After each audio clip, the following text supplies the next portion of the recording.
নমস্কার বন্ধুরা, মামুন শাহ ব্লগে তোমাদের সবাইকে স্বাগত। বন্ধুরা, তোমরা কে কেমন আছো আমাকে কমেন্ট করে জানিও। আশা করি তোমরা সবাই ভালো আছো।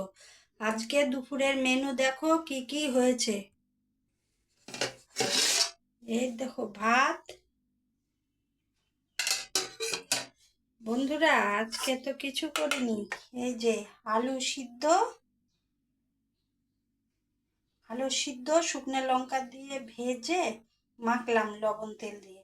আলু সিদ্ধ আর হলো এই যে বেগুন ভাজা। এটাই হলো বন্ধুরা আজকে দুপুরের মেনু। আজকে আর কিছু রান্না করিনি। কেন কি বলো তো, তরকারি টরকারি করে কারোর খেতে ভালো লাগছে না বলে সবজি, ওই জন্য বললো যে আজকে আলু সিদ্ধ ভাত ঘি দিয়ে গরম গরম খাবো। ওই জন্য আলু সিদ্ধ ভাত করলাম। বন্ধুরা, তোমরা আমার চ্যানেলটির পাশে থেকো, লাইক শেয়ার কমেন্ট করতে যেন ভুলো না। লাইক শেয়ার কমেন্ট করবে। আর আমার এই জার্নিটার পাশে তোমরা থাকবে। তাহলে বাই বন্ধুরা, আজকের ব্লগটা এই পর্যন্তই। দেখা হবে অন্য কোনো ব্লগে।